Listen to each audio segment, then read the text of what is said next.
Hello everyone.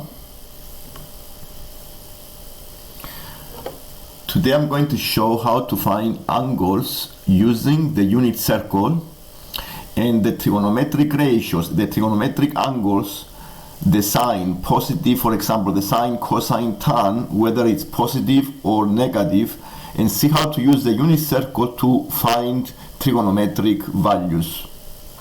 And now the trigonometric ratios are based on a right angle triangle.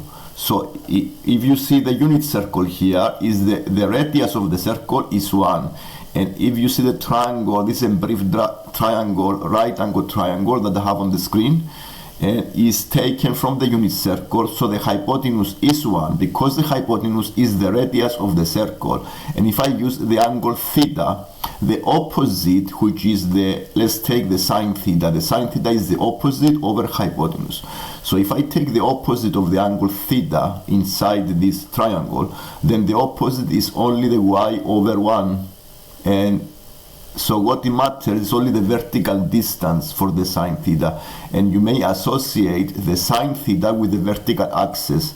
And if an angle is on the first and the second quadrant, then the sine theta is positive, because any angle between 0 and 180, you see the angle here is vertical axis is positive. So for the cosine theta, because of the ratio, cosine theta is adjacent side over the hypotenuse. The adjacent side is the x, is the horizontal axis.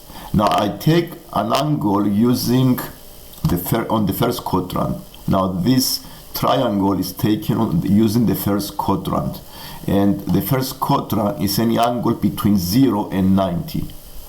And the cosine theta is the adjacent side over the hypotenuse, and because the hypotenuse is 1, is a unit circle, radius 1, then the cosine adjacent, so for the cosine we check the horizontal axis. Now if the horizontal axis is positive, then the cosine will be positive, and if the horizontal axis is negative, the cosine at this angle will be negative. So for the cosine function, you see any angle between 0 and 90 will be positive, but if I go to the second quadrant, you see the horizontal axis is negative, so the cosine will be negative. And this is what we just summarized in the book as well. And let's see some examples. The graph of the sine theta is being prepared using the unit circle, and you see the unit circle is 316 degrees in total. And using the unit circle, you can also find angles. For example, write down the values of sine 90. So if I go and find the angle 90 on the unit circle, you go exactly at the point 1 here, because it's the radius of the circle. So the value of the sine 90 is 1. Remember that for the sine I check the vertical axis, and for the cosine I check the horizontal axis on the unit circle. And on 19 degrees is exactly on the vertical axis. So the value here is 1. If, for example, I want to find the sine 180, first I need to find the 180 angle on the unit circle. And the 180 angle is on the horizontal axis at the point here, -1. So the sine here is 0, because if I check the vertical axis here, is 0 for the sine. I always check the vertical axis for the sine theta, and the horizontal axis will be for the cosine theta. And if I want to find cosine 180, this would be -1, because the horizontal axis is -1. And let's say I want to find sine 270. First I go and find the angle 270 on the unit circle, and the angle 270 on the unit circle is here. If I want to find the sine, then I check the vertical axis. The vertical axis is negative, so it's -1 because it's exactly on the vertical axis, -1. So the sine 270 is -1. If I want to find the cosine 270, the cosine 270 is 0. So because I check the horizontal axis here is 0. And the same thing for negative angles. Now for negative angles, I go clockwise. I don't go anti-clockwise, I go clockwise.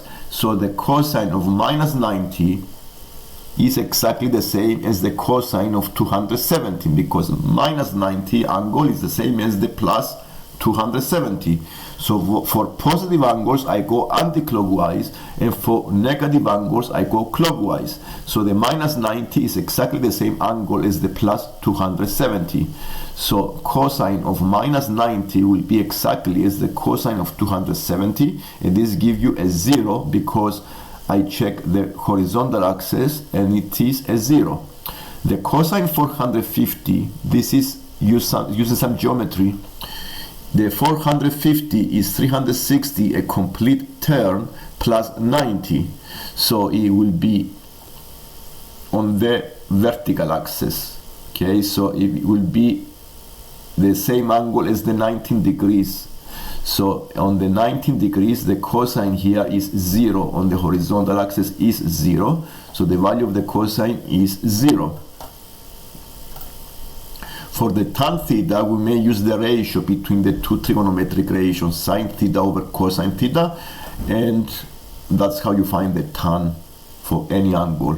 For example, if I want to use the tan 45, I need to divide the sine 45 by cosine 45 and divide these two fractions, and you see that is 1. And in this example, you have a unit circle, and you have also to find the sines of sine theta, cosine theta, and the tan in the second quadrant. Now if you see the second quadrant, the angle, the point P here on the second quadrant, it can be an angle 150. And the quadrants I have summarized on this unit circle.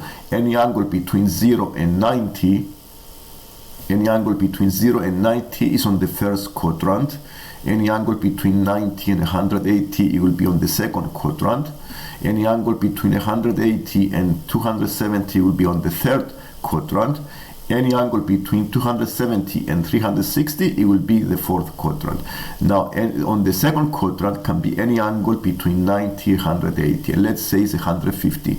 Now, for the sine, it will be positive, because if you check on the vertical axis here, the sine is positive. And if you see the cosine, it will be negative. I check on the horizontal axis. The horizontal axis here is a negative value. Is to the left of 0 on the horizontal axis. And if I want to check the tan, I need to use the combination between the sine and the cosine. And because the tan is a fraction between sine theta and cosine theta, so it's a positive divided by a negative. And this gives you a negative answer for the tan. And you can use the unit circle to answer many questions on trigonometric ratios. So it's useful here to remember the quadrants, which angle is which quadrant, and remember the value of the vertical axis on each quadrant and the horizontal axis, if it's positive or if it's negative. You can see on the first quadrant, the cosine and the sine are both positive, because horizontally and vertically any angle is positive here. On the second quadrant, if you check vertically and horizontally, the cosine here is negative, because on the horizontal axis is negative, and the sine theta is positive because the vertical axis is positive. And the same way you can check for the third quadrant and the fourth quadrant. Remember that the tan theta is a fraction between the sine theta and the cos theta, so the value of the tan theta is determined by the division of these two trigonometric values, and also the signs. Positive, negative give you a negative. So 150 is on the second quadrant, and 250 is on the third quadrant. And let's take the value of the tan 250. Because the third quadrant has a negative sine and negative cosine, the tan, it will be plus, it will be a positive, because negative divided by negative is a positive number. So the tan on the third quadrant is positive. And now we can also use geometry to find values of any angles using the unit circle. And let's see, for example, the sign minus 100, or let's say minus 180, or yes, minus 100. So if you want to find the angle sine minus 100,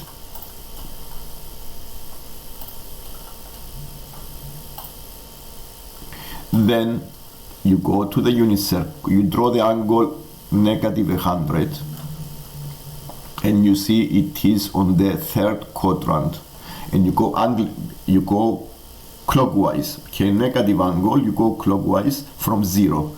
0 is here, and then you go clockwise, so the angle it have to be on the third quadrant.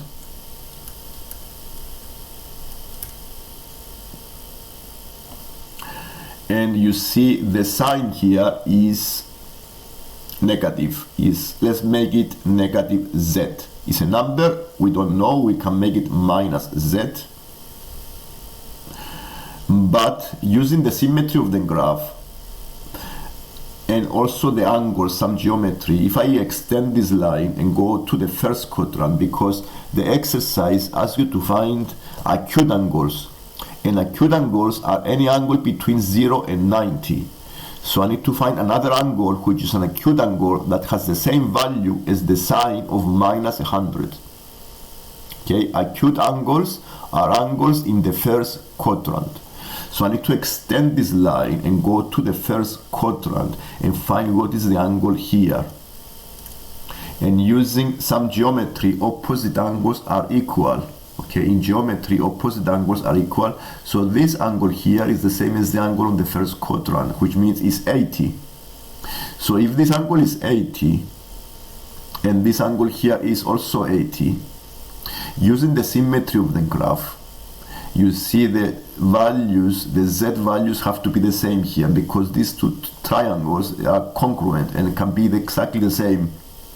So the two values of z here have to be the same, and the only difference is the negative z for the sine minus 100. So it will be exactly here as the value. So the value of sine minus 100 will be exactly as the value of the minus sine of 100 of 80. Okay, because the sine 80 give you a plus z, and the sine minus 100 here, wait a minute, here is a typing error here, it have to be minus 100. Okay, this is minus 100. Okay, so the sine minus 100, it will be equal to the minus sine 80, because you see the value of the z here is plus z, the value of the z is negative z, and the only difference is the sign, but the number is the same, so it will be minus sine 80. You can also use any geometry you feel is, and then you can answer most of these questions. For example, any angle between 0 and 90 is an acute angle, the same way you can do 330, for example, because you know 330 is on the fourth quadrant and the angle here is 30, the value will be exactly, then on the horizontal axis you go and find exactly the same number here, which means that the cosine of 330 is exactly the same as the cosine of 30, because looking horizontally you go and find exactly the same value. Okay, only you need to use some geometry here, and that's all. This is how we use the trigonometric ratios, and using also the unit circle to find and answer many questions on trigonometric values, either the sign or finding solutions of trigonometric equations. You can also use the unit circle as well. Now, if you like the lesson, you want to subscribe, you can subscribe so you can see more lessons like this one. Thank you for watching.